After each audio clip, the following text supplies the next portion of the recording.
शहीद हो गए थे, उनका परिवार शहीद की शहादत को तो याद करता ही है, वहीं शहीद की पत्नी धीरे धीरे पति की मौत के दुख से उबरने का प्रयास भी कर रही है।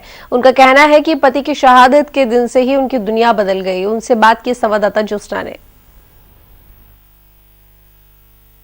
मुंबई के 26/11 हमले को कोई देशवासी कभी नहीं भूल सकता है और सबसे बड़ी बात है कि हमेशा शहादत भी याद रहती है और आतंकियों ने जिस तरीके से हमला किया था वो भी याद रहता है। इस समय हम 26/11 के ही एक कह सकते हैं कि नायक और शहीद गजेंद्र सिंह बिष्ट जी के स्मारक के सामने खड़े हैं। उनकी पत्नी और बेटी हमारे साथ हैं। हमेशा उनकी पुण्यतिथि पर उनको याद किया जाता है, शहादत को नमन किया जाता है और उस परिस्थितियों को भी याद किया जाता है जो उस समय हुई थी। विनीता जी, मुझे आज भी याद है 2008 में बच्चे बहुत छोटे थे, आपके सामने सडनली बहुत सारी चीजें आई थी। सबसे पहले तो हम श्रद्धांजलि देंगे उस शहादत को, और कैसे याद करती हैं आप उस दिन को और आज के दिन को? सबसे पहले तो 26/11 के सभी शहीदों को मेरा सत नमन, और जो उन्होंने शहादत दी है उसको तो हम कोई भी देशवासी नहीं भूल सकते हैं। और जो हमारे देश में शांति काल में अचानक पाकिस्तान से आए हुए 10 आतंकवादी उन्होंने हमारे देश का महानगर बॉम्बे जैसे महानगर में हमला बोले।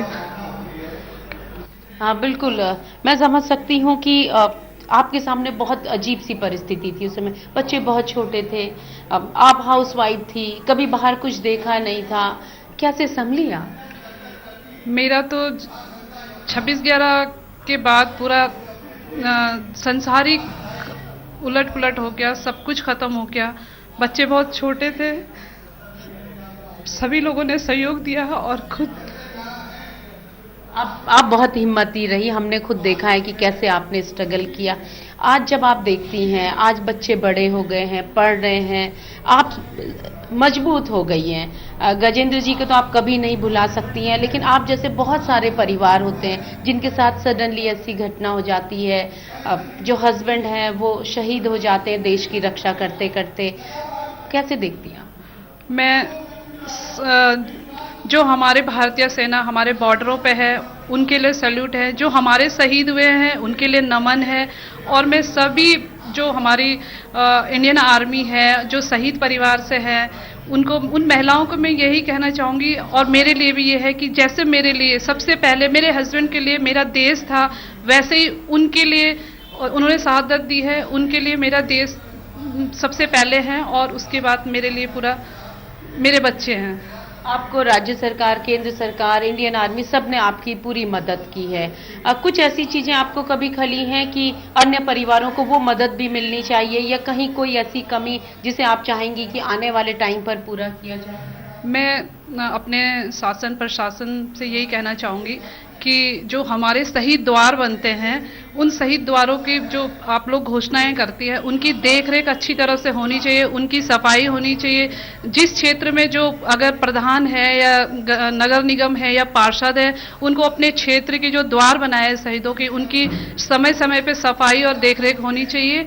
और जो घोषणाएं की गई है अभी मेरी, मतलब उस टाइम हमारे जो 2008 में मुख्यमंत्री खंडूरी जी थी, पूर्व मुख्यमंत्री थे, उन्होंने घोषणाएं की थी कि एक शहीद परिवार से एक को सर्विस नौकरी मिलेगी, लेकिन जो अभी तक नहीं मिल पाई है। और मैंने अभी मुख्यमंत्री जी को अभी लेटर भी देना है और दे भी रखा है कि मेरे परिवार को, मेरी बेटी को एक नौकरी दी जाए और जल्दी से जल्दी। वैसे ही 2008 से आज 13 साल कंप्लीट हो गए हैं और तो इसको नौकरी दी जाए। तो मेरी सरकार मुख्यमंत्री जी से हाथ जोड़ के प्रार्थना है कि प्लीज़ अब देरी ना करें और लड़की की शिक्षा और योग्यता के अनुसार उसको नौकरी दी जाए। बिल्कुल, 13 साल की तो बहुत देरी हो चुकी है विनीता जी। प्रीति, आप पढ़ाई कर रही हैं, पापा की मेमोरी कितनी है? बहुत सारी है, अक्सर याद आती हैं, अक्सर क्या हमेशा ही याद आती हैं। और मतलब जब भी कुछ ऐसा होता है तो जैसे कभी कमी खलती है तो सोचती हूँ कि पापा अगर, या फिर कभी ऐसे मुश्किल टाइम पे होंगी तो सोचती हूँ कि अगर पापा होते तो क्या करते। तो बस वही सोच के आगे बढ़ती। प्रीति, आप तो MBA कर रही हैं। नेशनल सिक्योरिटी आज भी बहुत बड़ा सवाल है, आतंकवाद भी बहुत बड़ा सवाल है। आतंकवादियों से जूझते हुए तो आपके पापा ने शहादत दी थी। क्या सोचती हैं आज के उसमें कि हम काफ़ी आगे बढ़ गए हैं, खासतौर पर नेशनल सिक्योरिटी को लेकर? हाँ जी, हम बहुत ही ज़्यादा आगे बढ़ चुके हैं, क्योंकि अब हमारा इंडियन आर्मी भी किसी भी चीज़ से पीछे नहीं है। स्पेशली हमारे जो पॉलिटिशियंस हैं वो अब पूरे इंडियन आर्मी को पूरी छूट देते हैं, तो वो चीज़ बहुत अच्छी चीज़ है। क्या कहना चाहेंगी लास्ट में? यही कि अच्छा करें, जियो और जीने दें सबको। बिल्कुल, आपने देखा होगा कि स्वर्गीय जो शहीद हैं गजेंद्र सिंह बिष्ट जी की पत्नी और बेटी हमारे साथ थे। दोनों उनकी शहादत को याद करते हैं, उनके शौर्य को भी याद करते हैं, लेकिन साथ ही सिस्टम से कुछ नाराजगियां भी हैं। 13 साल हो गए हैं और परिवार में आज तक किसी को नौकरी नहीं मिली है। तो उनका कहना है कि शहीदों को लेकर सरकारें जो भी घोषणाएं करती हैं उनको भी पूरा करें। कैमरामैन दयाल बिष्ट के साथ सहारा समय के लिए देहरादून से ज्योत्सना।